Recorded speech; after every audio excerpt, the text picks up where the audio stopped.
अस्सलाम वालेकुम क्लास बच्चों। नेक्स्ट आपके पास टॉपिक है partially and totally ordered set. Basically इसके अंदर पार्शियल ऑर्डर और टोटल ऑर्डर्ड के बारे में बताना है आपको। मैं पार्शियल ऑर्डर्ड सेट पहले भी बता चुकी हुई हूँ जब मैंने आपको ज़ोन लेमा से रिलेटेड कुछ थ्योरम्स करवाए थे कार्डिनल एडिशन का।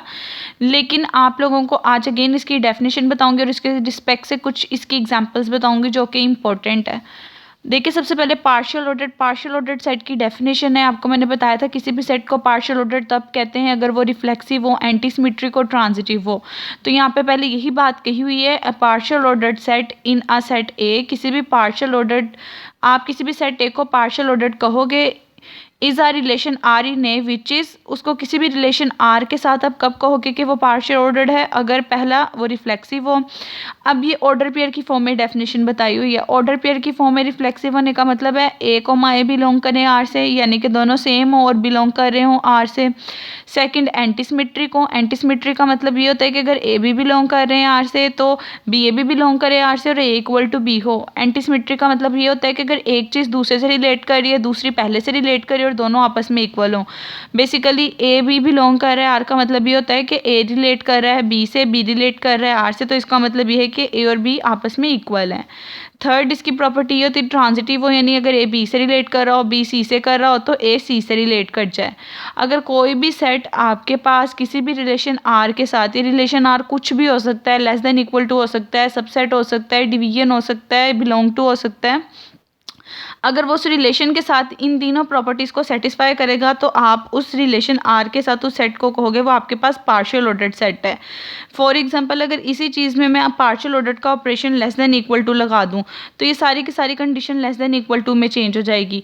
ये कंडीशन बन जाएगी A less than equal to A, ये कंडीशन बन जाएगी कि अगर A less than equal to B है, B less than equal to A है तो ए इक्वल टू बी होना चाहिए।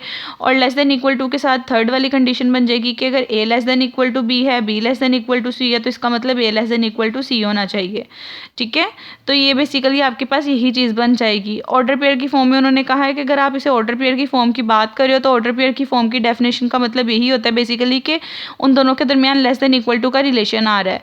कार्डिनल नंबर्स में जहाँ कहीं पे कोई भी रिलेशन नहीं बताया जाएगा, ऑर्डर पेयर की फॉर्म में लिखा जाएगा तो आपको अंडरस्टूड होना चाहिए वहाँ लेस देन इक्वल टू का रिलेशन प्रोसीड कर रहा है, यानी कि ए बी को प्रोसीड कर रहा है, ए बी से रिलेट कर रहा है। ठीक है, अब इससे रिलेटेड एग्जांपल्स देखते हैं, उससे आपको थोड़ी क्लैरिटी आएगी। अब देखिए, जिस तरह के सेट ऑफ रियल नंबर्स हैं वो हमेशा पार्शियल ऑर्डर होते हैं इस रिलेशन के साथ।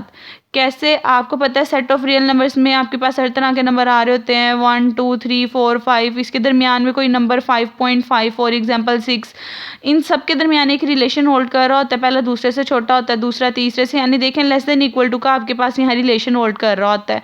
तो उन्होंने कहा है जो सेट ऑफ रियल नंबर है वो हमेशा पार्शियल ऑर्डर्ड सेट होगा। किस रिलेशन के साथ? X less than equal to Y के साथ। X less than equal to Y basically in general बात बता दी है कि किसी भी दो एलिमेंट को आप उठा लें उसके अंदर लेस देन इक्वल टू का रिलेशन लाजमी होल्ड कर रहा होगा। और इस रिलेशन का एक स्पेशल नेम है, जब हम सबसेट्स यानी सेट ऑफ रियल नंबर की बात करते हैं इस रिलेशन को आप नेचर्ड ऑर्डर कहते हो, कि ये नेचुरली आपके पास पहले अरेंज किया हुआ एक सेट होता है, इस सेट को आप पार्शियल ऑर्डर कहते हो। ठीक है, सेकंड एग्जांपल आपके पास सबसेट्स की फॉर्म में आ जाती है कि अगर हमारे पास कोई भी सेट आ है फॉर एग्जांपल, अब इसके ऊपर हमने पार्शियल ऑर्डर का रिलेशन जो है वो सबसेट लगा दिया है। सबसेट के साथ भी अगर आप रिलेशन ले लो तब भी वो पार्शियल ऑर्डर की कंडीशंस को सेटिस्फाई करेगा। क्यों, कैसे करेगा? अगर आप किसी सबसेट की प्रॉपर्टी के रिस्पेक्ट से चेक करना चाह रहे हो तो कोई भी सेट अपना सबसेट ज़रूर होगा, और अगर ए सबसेट होगा बी का बी सबसेट होगा तो वो दोनों आपस में इक्वल होंगे, और ए सबसेट होगा बी का बी सबसेट होगा सी का, तो ज़ाहिर सी बात है ए बी सी का सबसेट होगा। यानी कि अगर पार्शियल ऑर्डर रिलेशन को हम सबसेट्स की फॉर्म में देखें तो सबसेट्स की फॉर्म में भी वो तीनों प्रॉपर्टीज़ को सेटिस्फाई करता है। इसका मतलब ये रिलेशन भी आपके पास पार्शियल ऑर्डर बनेगा। उसके बाद नेक्स्ट आपके पास एग्जांपल आ जाती है, अगर आप नेचुरल नंबर की बात करोगे, नेचुरल नंबर में आप कौन सा रिलेशन डिफाइन कर दो कि x is a multiple of y। अगर आप ये रिलेशन डिफाइन कर दो इस रिलेशन के साथ नेचुरल नंबर, तब भी आपके पास पार्शियल ऑर्डर की कंडीशन को सेटिस्फाई करते हैं। ये मल्टीपल का मतलब ये होता है कि एक नंबर दूसरे के मल्टीपल की फॉर्म में आना चाहिए। ठीक है, जैसे कि देखें 6 less than equal to 2, 15 less than equal to 3, 17 less than equal to 3। अब ये चीज़ बेसिकली ये नहीं शो करवा रही कि ये नंबर बड़ा है ये नंबर छोटा है। इस रिलेशन का मतलब यहाँ पे ये चीज़ डिफाइन की गई है। इस रिलेशन को बेसिकली आपने इस फॉर्म में पढ़ना है। इस रिलेशन का मतलब यहाँ पे ये है कि एक टर्म दूसरे टर्म की मल्टीपल होनी चाहिए। जब कोई रिलेशन आपको बता दिया जाए फिर इसका मतलब ये होता है कि वो वाली प्रॉपर्टी दोनों के बिटवीन होल्ड करनी चाहिए, तब ये रिलेशन उन प्रॉपर्टी को शो करवा रहा होता है। इसका अगर ये चीज़ डिफाइन ना की जाती फिर सिंपल हमने लेस देन इक्वल टू पढ़ना था, लेकिन अब उन्होंने रिलेशन डिफाइन किया है कि पहले टर्म को दूसरे टर्म का मल्टीपल होना चाहिए। तो देखें ये सारे आपके पास पार्शियल ऑर्डर होंगे। कैसे देखें, 6 2 का मल्टीपल है, 15 3 का मल्टीपल है, 17 17 का मल्टीपल है। तो मल्टीपल की सिचुएशन में पी भी पार्शियल ऑर्डर है और इस सिचुएशन को सेटिस्फाई कर रहा है। अब देखिए यहाँ पे उन्होंने वर्ड्स की फॉर्म में बताया था, वर्ड्स की फॉर्म में भी जब बताया जाएगा रिलेशन में आपने यही लेस देन इक्वल टू लिखना है, लेकिन वो less than equal to basically less than equal to को शो नहीं कर रहे, वो इस प्रॉपर्टी को शो कर रहे हैं कि X is multiple of Y. अब इसके बाद नेक्स्ट एग्जाम्पल देखें आपके पास क्या है।